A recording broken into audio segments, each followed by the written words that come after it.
का जाने मन।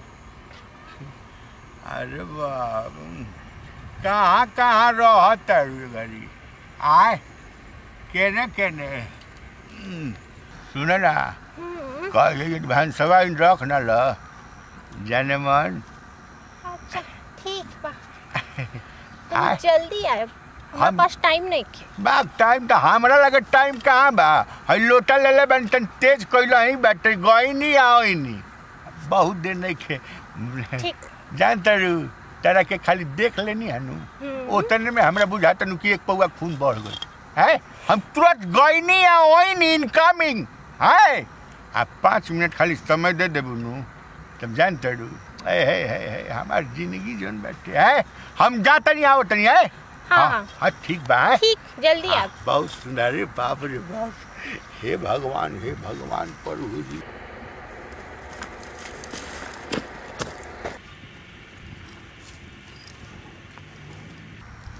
ए तंपा तमेली का भइल एडवांस मिल दईल एडवांस। हाँ 50 रुपया वो 50 रुपया। हाँ वो हम ही भेजवाइले रही। हाँ वो पैसा तू भेजवाइले रहला। हाँ हम सोच रही बुढ़वा दे के गइल। ना तो हे भगवान हम तो बच गईली। तब बाकी के पैसा तली दे दी तो ता तले ते। हाँ ठीक बा थे तो लौट देते तो लेते तली लेके चल लेते आदा ए तरे दा ए तंपा तमेली। भगवान हे भगवान अब यह जाके तनी मिजाज फ्रेश भइल अब बड़ा टाइमे से चंपावा भेटा गई। चल तनी आज तनी बहुत दिन पर भेटाइल बिया बाबू। चंपा डार्लिंग एकदम मोजिए रही आवत तनी एकदम अब एकदम जानता हूँ शरीर तो एकदम ब्रिन करता हमार। हे भगवान केहू बा नानू देखा के पड़ी केहू बा नानू ना नहीं खे केहू नहीं खे। अरे एजिए रलसिया है केने गई चंपा हो एजे रलसिया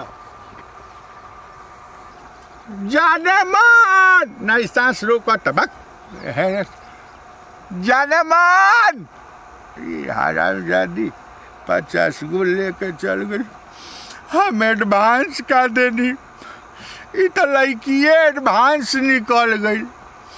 हे भगवान यही से कहाला नु उमर गिरला पर कुकुरो ना पूछे। हे भगवान बताओ एडवांसो देला पर हराम दादी गायब हो गई। अच्छा कहियो तो भेटबू नु 50 गो बाकी बा। हेलो भगवान दादी कहाँ चल गई।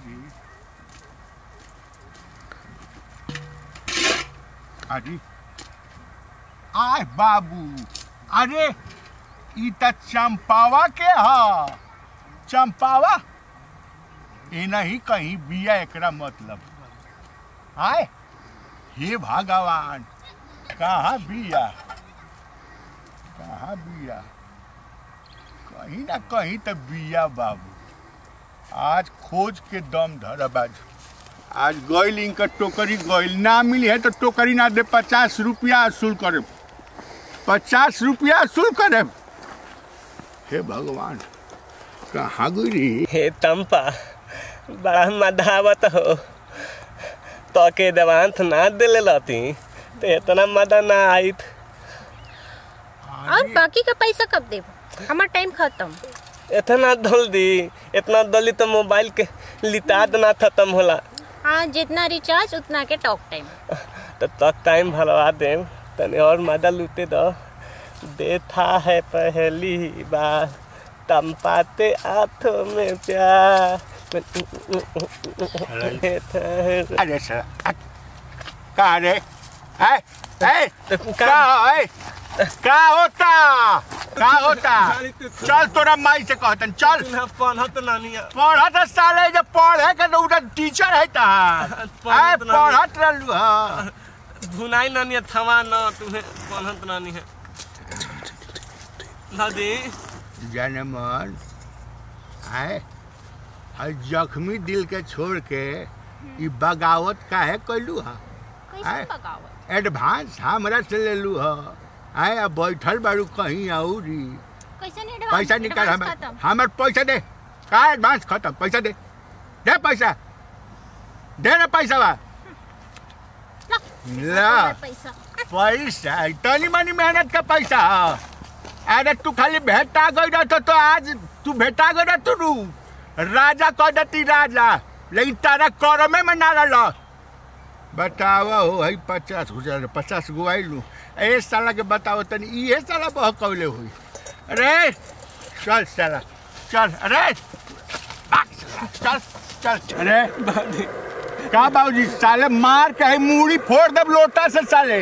हैं ते ई बताओ कि साला पढ़ाई लिखाई छोड़ के ते साला 3 नंबर काम करते रहे। तोरा बुझा तक ही नहीं थे बिगड़ गई बा। तोरा से बड़का बिगड़ा है जवान में नहीं थे बुझले नू। है लोटवा देख मुड़िया फूट जाए बुझे ना साला। बाप रे बाप हमरा तो लागल है करेजा पर जब देखनी हम तो करेजा पर लागल है कि जैसे बर्फ के चट्टान गिर गई हो। अच्छा का अच्छा साले माधव जे मुंह लगौला हमरा से त कुकुराम। अब हम बिगड़ गइल बानी। हां बिगड़ गइल बानी साल तोरा अब गिरे देखनी है साला। त हम बिगड़ गए त कहूं नौवा कम सुधरल बानी। त हम का करता दी कि सुधरल बानी? हम लाइटिंग ना जाई हमार मैदान ना जाई। हां धीना रहती धीना धीरज का राखी गाना चलाओ अब मोबाइल निकाल का करे बा। आए आते हां ई के है? आते हां। अरे राम राम राम ई के है? आनंद मोहन सिनेमा के कलाकार हमें। ई आनंद मोहन के फोटो हका कहता है। त आनंद मोहन हमारा बाप न हुआ त आनंद मोहन औने नहीं। हां ई तन के माइक हम देखाए माइक के देखै बा साला मुड़ी फोड़ दे साले। देखाए हम माइक पे के का देखै बा साला? माइक ते देखाए हम तोर मोबाइल में फोड़ दे सुन काल नू एगो नया मोबाइल तोरा के कीन के गिफ्ट कर दे ठीक नू। तब ना तो ना तो हां त चल साले देखौला त मुंह आ दे आनंद मोहन के फोटो हमार ना। ठीक है तनी मोबाइल मोबाइल तीन दे।